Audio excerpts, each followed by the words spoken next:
வணக்கம். அன்பும் அமைதியும் அருளும் வலிமையும் வளமையும் வாழ்வும் நேர்மையும் உண்மையும் புகழும் உங்களுக்கு உண்டாயிருக்கும்படியாக வாழ்த்தி, ஆண்டவரும் மீட்பருமாயிருக்கிற தேவனுடைய திருப்பெயராலே இந்த வார ஞாயிறு சிந்தனைக்காக உங்களை அன்போடு அழைக்கிறேன்.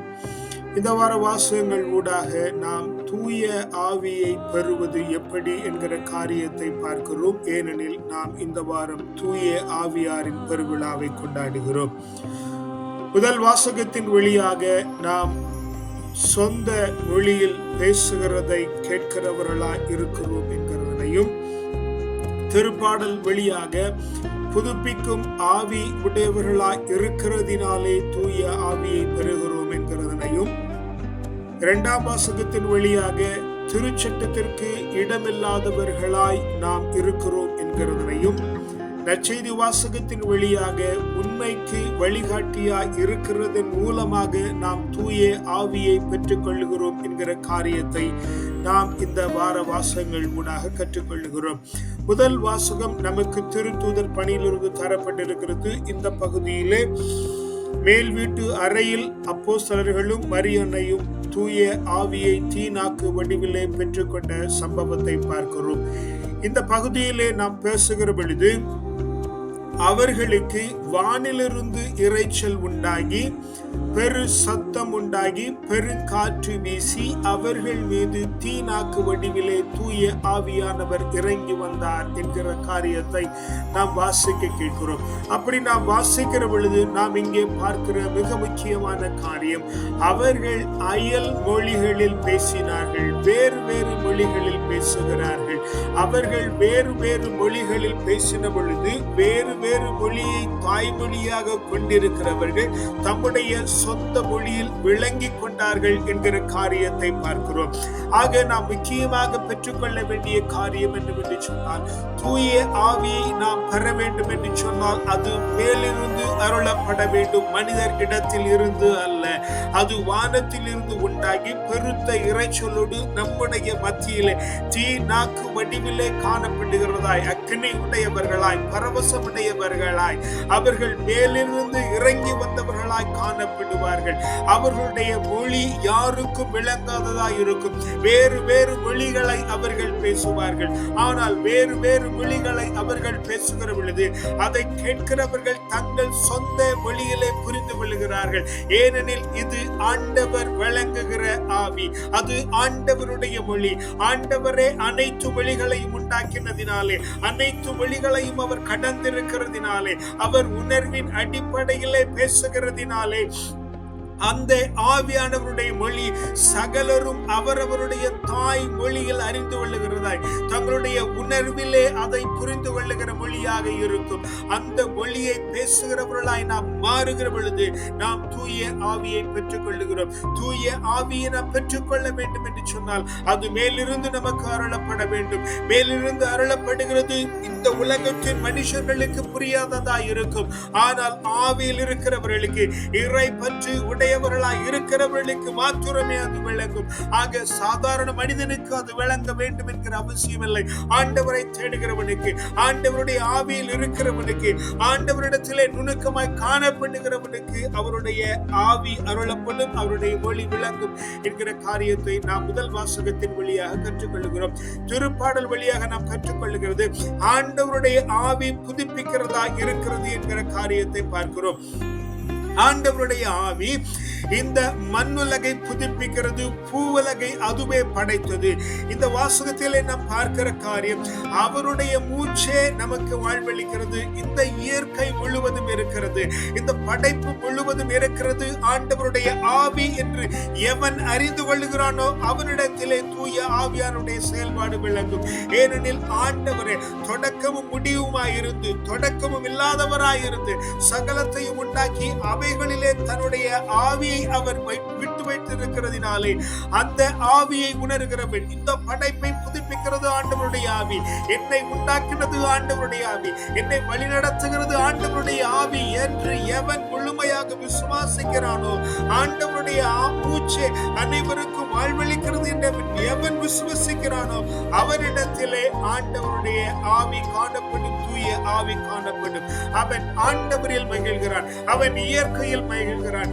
தேவன் என்னோடு கூட இருக்கிறார் என்று சொல்லி தேவன் சகலரிலும் காணப்படுகிறார் என்கிற ஒரு பொதுவான அடிப்படையிலே அவன் தேவனை அறிந்து அதை சத்தியமாய் கொண்டு அதனை தனக்கு வாழ்வாக்கி நம்முடைய வாழ்க்கையிலே மாற்றங்களை கொண்டு வருகிறது ஆண்டவருடைய ஆவி என்கிறதை உணர்ந்து, ஆண்டவருடைய ஆவி என்னிடத்தில் இல்லை, இந்த உலகத்திலே இல்லை என்று சொன்னால் சகலமும் நிர்மூலமாகி போகும் என்கிற அறிவை அவன் கொண்டிருக்கிறவரிடத்திலே ஆண்டவருடைய தூய ஆவி உண்டாயிருக்கும் என்கிற காரியத்தை நாம் திருப்பாடல் வழியாக கற்றுக்கொள்கிறோம்.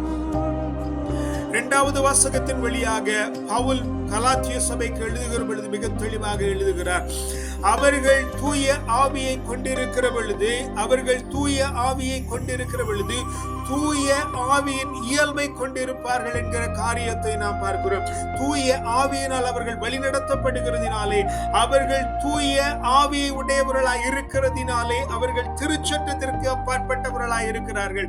அவரிடத்திலே ஆண்டவருடைய ஆவி செயல்படுகிறதினாலே அவர்கள் திருச்சட்டத்திற்கு அப்பாற்பட்டவர்களாய், இந்த உலகத்தின் சட்டங்களில் இருந்து அவர்கள் விலகினவர்களாய் காணப்பட்டு இந்த உலகத்தின் ஊனியல்புக்கு அவர்கள் அடங்காதவர்களாய், தூய ஆவியினுடைய மேன்மையை கொண்டிருக்கிறவர்களாய், தூய ஆவியினுடைய கனியை கொண்டிருக்கிறவர்களாய் அவர்கள் மாறுகிறார்கள். தூய ஆவியின் கனியாகிய அன்பு, மகிழ்ச்சி, அமைதி, பொறுமை, பரிவு, நன்னயம், நம்பிக்கை, கனிவு, தன்னடக்கம் ஆகியவர்களை கொண்டவர்களாய் இந்த காரியங்களை எவன் வெளிப்படுத்துகிறானோ அவனிடத்திலே தூய ஆவி வந்து இறங்குகிறது.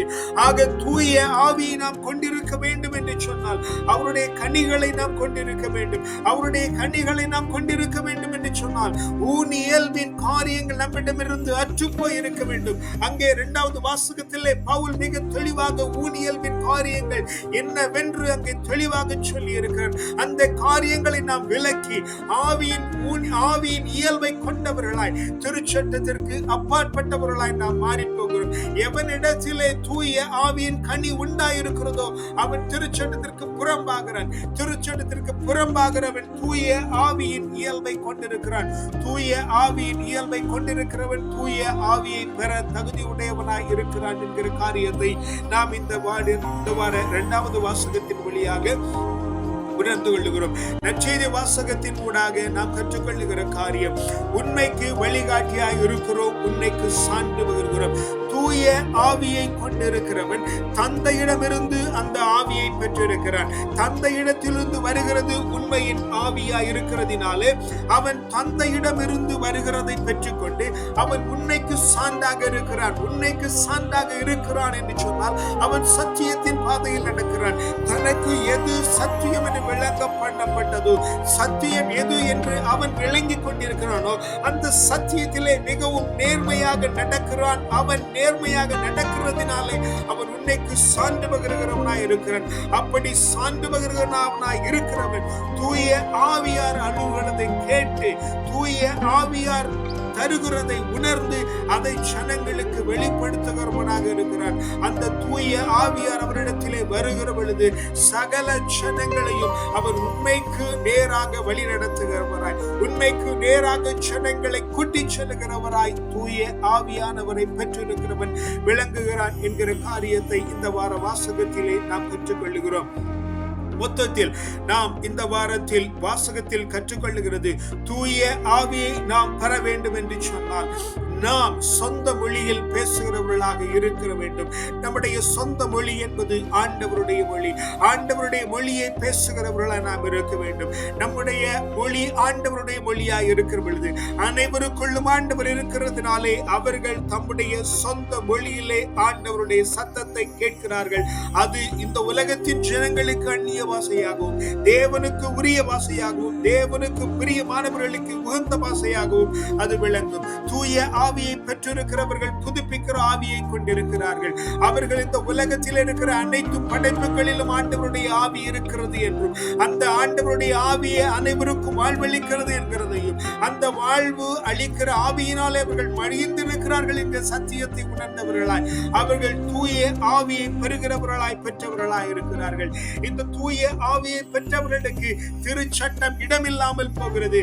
அவர்கள் ஊனியல்பின் இயல்பை மறுத்து தூய ஆவியின் இயல்பை பெற்று ஆவிக்குரிய கனிகளாகிய அன்பு, நன்னடத்தை, கனிவு, பொறுமை ஆகிய காரியங்களை பெற்று அவர்கள் தேவனுக்கு உரியவர்களாய் மாறிவிடுகிறார்கள். அப்படி தேவனுக்கு உரியவர்களாய் அவர்கள் மாறுகிற பொழுது உண்மைக்கு சான்று பகர்கிறார்கள். உண்மைக்கு சான்று பகர்கிற பொழுது அவர்கள் தந்தையினிடத்திலிருந்து கேட்டுக்கொண்டவற்றை அறிந்து, கேட்டவற்றை அறிந்து சகல ஜனங்களையும் ஆண்டவருக்கு நேராய் வழிநடத்தி, சத்தியத்திற்கு நேராய் வழிநடத்தி, உண்மைக்கு நேராய் வழிநடத்தி தேவனுக்கு பிரியமுள்ளவர்களாய் மாறுகிறார்கள். இப்படி தேவனுக்கு பிரியமுள்ளவர்களாக மாறுகிறதினாலே அவர்கள் தூய ஆவியை பெறுகிறவர்களாய் மாறி தூய ஆவியை பெற்று ஆவியானுடைய வாழ்வை கொண்டு சகல ஜனங்களுக்கும் ஆண்டவரை அறிவிக்கிறவர்களாய் அவர்கள் மாறுகிறார்கள்.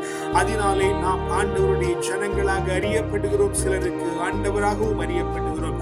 ஜெபிக்கலாம். அப்பா பிதாவே, இந்த நல்ல நாளிலும் நல்ல வசனத்தை தந்து ஆண்டவரே எங்களை தேற்றி இருக்கிறதினாலே உமக்கு நன்றி சொல்லுகிறோம். அப்பா, நாங்கள் தூய ஆவியானவரை பெற தகுதி உடையவர்களாய் ஆண்டவரே பின்னிலிருந்து எங்களுக்கு விளக்கம் உண்டாகி ஆண்டவரே நாங்கள் சொந்த மொழியில் பேசி ஆண்டவரே அதை அவர்கள் அவர்களுடைய மொழியில் அறிந்து கொள்கிற ஞானத்தை எங்களுக்கு தந்து விடுகிறதற்காய் நன்றி ஆண்டவரே. எங்களுக்குள்ளே புதுப்பிக்கிற ஆவியை தந்து ஆண்டவரே சகலத்தையும் புதுப்பிக்கிறவர்களாய் எங்களை மாற்றுகிறதற்காய் நன்றி ஆண்டவரே. அப்பா, நாங்கள் திருச்சட்டத்தில் இடமற்றவர்களாய் ஆண்டவரே தூய ஆவியின் கனியை கொண்டிருக்கிறவர்களாய் நாங்கள் மாறி அந்த கனியை அனைவருக்கும் கொடுக்கிறவர்களாய் தேவன் எங்களை மாற்றுகிறதினாலே நன்றி ஆண்டவரே. இந்த காரியங்கள் எங்களிடத்திலே காணப்படுகிறதினாலே நாங்கள் சத்தியத்தின் பிள்ளைகளாய் விளங்கி உண்மையை வெளிப்படுத்தி ஆண்டவரிடத்திலிருந்து வருகிறதை சகல ஜனங்களுக்கும் அறிவித்து ஆண்டவரே உண்மைக்கு நேராய் அவரை வழிநடத்தி கூட்டி செல்லுகிறவர்களாய் தேவன் எங்களை மாற்றிவிட்டதற்காக உமக்கு நன்றி சொல்கிறோம். துதி, கன, மகிமை எல்லாம் ஒருவருக்கே செலுத்துகிறோம். வல்ல மீட்பரின் நாமத்தினாலே ஜெபிக்கிறோம். ஜீவனுள்ள நல்ல பிதாவே, ஆமென். கர்த்தர் உங்களை ஆசீர்வதிப்பாராக. சமாதானம்.